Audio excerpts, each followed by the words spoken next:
So what you're trying to do is get them to trust their ears enough to second guess their eyesight. That's the whole draw to turkey hunting. What is the importance of having like a turkey call? Why do you need this? Where does this come from? Well, the calling aspect of turkey hunting is kind of the defining factor. That's what kind of makes it different because we have a communication with our prey. We are able to carry on a conversation, carry on a dialogue.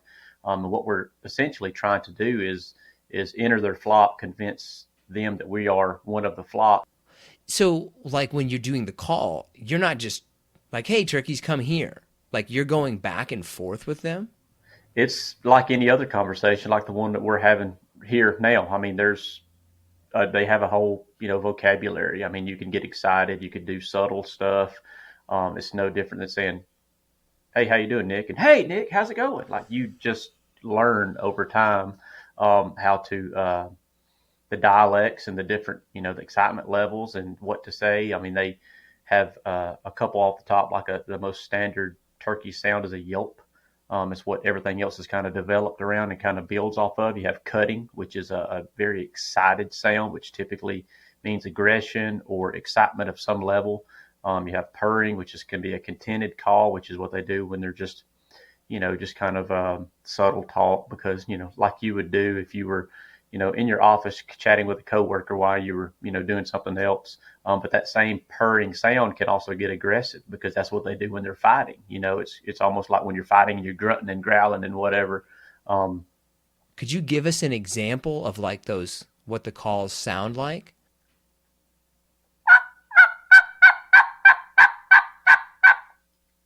I don't know how that comes across with the audio on these earbuds in the machine here, but that's your yelp. That's there's essentially like a people saying hi or hey or where are you.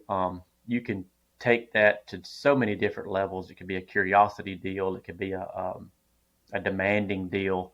And it's all going to be with the personality that you want to put behind that hen, the voice that you want to give the hen that you're trying to portray. But why? So then, what are you doing on the other end of it in the sense that, like, eventually, even if you're making all these great sounds, right? Like, doesn't the turkey expect to see another turkey? Absolutely. And you're hunting turkeys, which are hunted by everything 365 days a year. You're hunting the most paranoid um, critter out there. I mean, they are hunted from the air, they're hunted from the ground, they're hunted all the time. So what you're trying to do is convince them to trust their second most important sense. They live and die by their eyes. That is how they stay safe, is their eyesight. It's incredible. So what you're trying to do is get them to trust their ears enough to second guess their eyesight. That's the whole draw to turkey hunting. Hardest call to do, easiest call to do.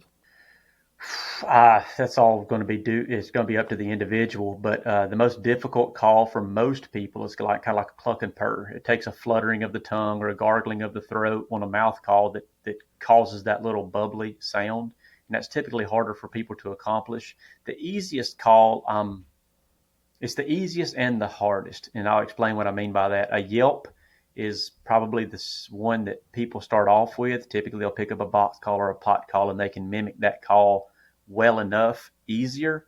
But in my opinion, when it comes to judging a turkey sound, it's harder to fool my ears with a turkey yelp. Like very few people in the country can yelp on a call and me hear it and go, that's a turkey, and it not be a turkey. So I Googled some stuff, right? And you were described as the best turkey hunter alive. Now, It's pretty subjective considering that you don't keep score at this game. So um, yeah, that's that I never, and I don't think anybody that turkey hunts and considers themselves a big turkey hunter would ever like be gunning for that accolade. I don't think anybody really wants that title because the guys who really love this stuff, um, I would much rather be known as like an ambassador for the sport, somebody that wanted to see turkey hunting popular, wanted to see turkey hunting done in the right way, and wanted to be a champion for the resource. Wanted to see that tomorrow there's more turkey hunters than there was. I mean, turkey hunters and turkeys as there was yesterday. So, as funny as it sounds, turkeys themselves have put me in places that I would have never seen had it not been for turkeys. I've done things in my life that I never thought was obtainable And it's all due to turkeys. And I just had the fear. I'll just always hear these. You always hear, when I retire, or one day I'm going to do that. When I retire, I'm going to do this. And I just had a fear much younger, hearing horror stories that,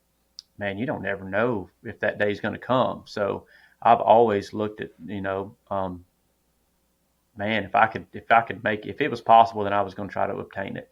And that's kind of the way I learned early on with this turkey hunting thing, that's what I love to do. That's what I wanted to be good at. And I worked and just out of passion. It's not like when you say you worked, it's not like a professional sport where you got to go run wind sprints. It's not, it's not, it's almost involuntary. Your passion is so strong that you're going to get out there and do it either way. You're going to get out there and do it because you love it. And that's kind of what I've fallen into, is just strictly a passion that's caused me to love this stuff as much as I do.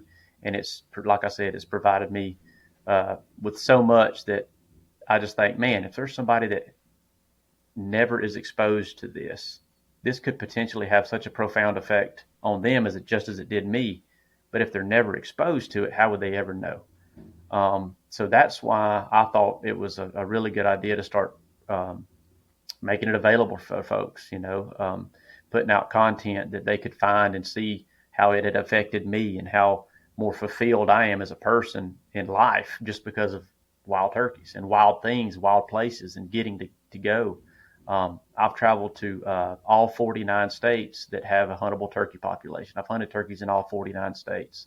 There's no way I would have ever went to Rhode Island or Delaware or, Nevada. I mean, these places are just, man, I'm just a guy from the Southeast. I'm happy being in the Southeast. I'm a Georgia, Florida, Alabama. That's kind of where I like to do my thing. But this attraction to want to experience wild turkeys and all over the country has put me in these places, and I've seen things and had experiences that, man, I'm just, every time I do, I think there's somebody out there that won't ever see this. And, exposing them to wild turkeys, maybe they will. So that's my place. What's Hawaii is the one state that doesn't? I'm assuming it's got to be Hawaii, right? No, it's Alaska. Hawaii actually has a lot of turkeys. Really? Absolutely. Yep. How the hell did they get to Hawaii and not to Alaska?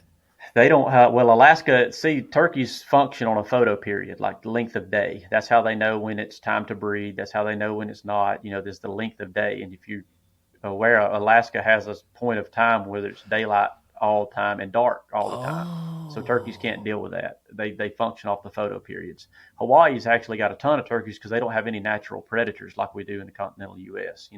Turkeys have a lot of predators here. Like I mentioned earlier, they're hunted by everything. Everything eats a turkey.